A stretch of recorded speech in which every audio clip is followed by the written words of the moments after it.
मोटा संगठन साहब, शेष्टी साहब, महिला अधिकारिता यहाँ उपस्थित अन्य सभी गणमान्य अतिथिगण, माताओं बहनों, सखी वन स्टॉप सेंटर का क्या उद्देश्य है और किस प्रकार से ये कार्य करेगा, संक्षेप में इसके बारे में आपको पूर्व के वक्ताओं ने अच्छे से बताया है। फिर भी एक बार संक्षेप में आपको मैं पुनः बताना चाहूँगा। देखिए, महिलाओं की कई तरह की समस्याएं होती हैं उसके लिए उनको डिफरेंट प्लेसेस पर अलग अलग जगह जाना पड़ता है। उदाहरण के लिए उसको मुकदमा दर्ज कराना है, मान लीजिए ऐसी बड़ी नौबत आ गई है तो महिला थाने में उसको मुकदमा दर्ज कराने जाना पड़ेगा। लेकिन मुकदमा किस प्रकार से दर्ज कराए, क्या चीज़ें हों, कैसे उसको गाइड किया जाए, उसके लिए कोई ऐसा स्थान उपलब्ध कहीं नहीं रहता कि जो उसको अच्छे से गाइड करे और उसको FIR करवाने में भी मदद साथ जाके कर सके। ये एक इशू हो गया। दूसरा, मान लीजिए उसको कोई काउंसलिंग चाहिए, कोई एडवाइस चाहिए, या जॉइंटली एडवाइस भी कई बार ज़रूरत पड़ जाती है। हस्बैंड वाइफ में कोई झगड़ा हो गया, मान लीजिए एक पहले आ गया दूसरा बाद में आ गया, तो आपस में एक दूसरे की काउंसलिंग करना, उनको समझाना। कोई मेडिकल फैसिलिटी की ज़रूरत है, मान लीजिए कोई उसके साथ चोट लग गई है या कोई और दिक्कत है तो हॉस्पिटल रिलेटेड फैसिलिटी है। साथ ही साथ अगर मान लीजिए कोई पीड़ित महिला है और उसको अब जाए कहाँ, सपोज कोई इतनी पीड़ित होगी कि अपना घर तो छोड़ के आ गई है। बहुत से ज़िले हैं जिसमें निराश्रित महिलाओं के कोई स्थान भी होते हैं, नागौर में बदकिस्मती से अभी कोई शायद नहीं है। तो टेम्परेरीली भी अगर उसको 2-4 दिन के लिए अगर कहीं रखना है तो कहाँ रखा जाए, एक बहुत बड़ी समस्या है। तो ये है, इस प्रकार से जो 4-5 तरह की महिलाओं की डिफरेंट समस्याएं होती हैं, तो उनके लिए कोई एक स्थान जहाँ वो सबके बारे में अपनी सलाह ले सके, जानकारी ले सके, मित्रवत उससे व्यवहार करते हुए उसको ढाढ़स बना सके, और संभव हो तो आपसी काउंसलिंग करा करके, आपसी चर्चा करा के, और कभी कभी छोटी छोटी बात को लेकर के पारिवारिक बहुत बड़ी कलह भी हो जाती है, वो भी कोशिश करके और उसका निपटारा कर सकें। इस प्रकार का एक ये सेंटर है जिसका कि आज शुरुआत हो रही है। मुझे खुशी है कि राजस्थान का जो पहला वन स्टॉप सेंटर है उसकी शुरुआत भी हम ही लोगों ने झुंझुनू में की थी। सबसे पहले वहाँ शुरुआत हुआ था और अब मेरे ख्याल ये भी शायद 7वां-8वां ही होगा अभी, और उम्मीद है कि सारे राजस्थान के सभी ज़िलों में बहुत जल्दी ये सेंटर्स खुल जाएंगे।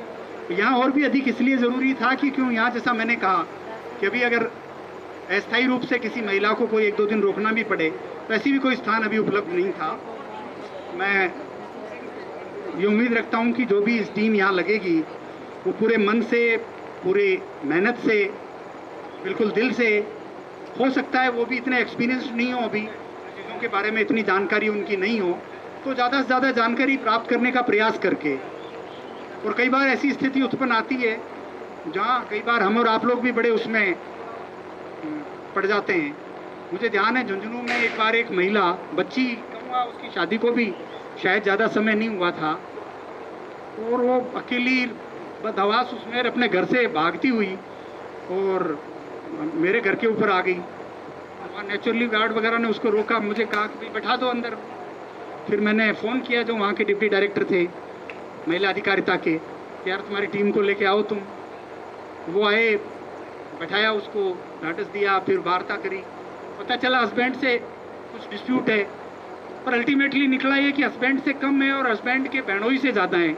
उनका इंटरफेरेंस परिवार में इतना ज़्यादा था कि उसके कारण से वो परिवार पूरा बिखर रहा था। खैर उनको बड़े मेहनत लगी 2-3 दिन करने की, लेकिन अल्टीमेटली उनका एक बहुत अच्छा निपटारा हो गया और शांति के साथ में चीज़ें निपटी। तो मेरा आपको ये बताने का उद्देश्य ये है कि आपका इस तरह का भी काम आपका बेसिकली टाइम टू टाइम पड़ेगा।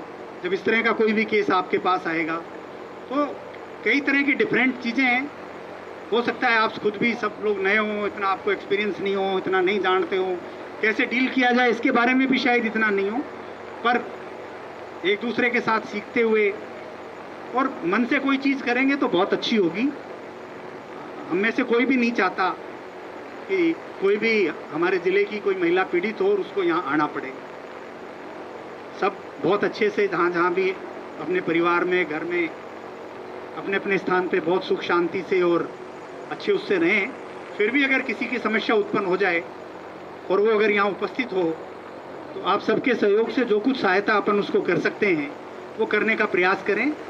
और ज़रूरी नहीं होता कि भाई जो महिला पीड़ित होकर के आ रही है तो वास्तव में उसकी गलतियाँ नहीं हो, संभव है उसकी भी कुछ हो, तो वो भी हमें काउंसलिंग करके, आप देखिए पीड़ित को तत्काल थोड़ी बहुत तो पीड़ित होके आई है वो, तो अगर उसको हम सीधा ही ये कहेंगे कि नहीं इसमें तो तेरा है गलती है, तो वो मामला और बिगड़ेगा। तो उसको समझाते हुए फिर धीरे धीरे साइकोलॉजिकल लाना पड़ता है। साइकोलॉजिकल लाते हैं तो अल्टीमेटली अगर कहीं वो गलत होती है तो उसको भी पता चलता है। तो इस तरह से करते हुए एक आपका सेंटर जो है, मैं उम्मीद रखता हूँ कि एक बहुत अच्छा सेंटर के रूप में आगे चलेगा। अभी तो चूँकि अस्थायी रूप से प्रारंभ हुआ है, तो मैं पीएमओ साहब का धन्यवाद देता हूँ कि इन्होंने अपने स्टाफ क्वार्टर्स में से, और उनके स्टाफ का भी धन्यवाद कि उनमें से किसी ने विरोध नहीं किया कि हमारा क्वार्टर क्यों दे रहे हैं, तो इसलिए उनका भी विशेष सबका बहुत बहुत धन्यवाद। जल्दी हम लोग प्रयास करेंगे, भारत सरकार को भेजा हुआ है कि जल्दी से जल्दी इसकी राशि स्वीकृत हो। भूमि ऑलरेडी हमारे पास में है, ताकि इंडिपेंडेंटली इसका भवन बन के और वास्तव में जो सरकार का उद्देश्य है उस रूप में एक अच्छा भवन बन के और सेंटर शुरू हो सके। इस उद्घाटन अवसर पर आप सभी उपस्थित हुए, उसका एक बार पुनः मैं आप सब लोगों का धन्यवाद करता हूं। और इस कार्यक्रम में हम सब लोग भागीदारी बन के, और निश्चित रूप से महिलाओं की और परिवारों की जो समस्याएं हैं उनका जो कुछ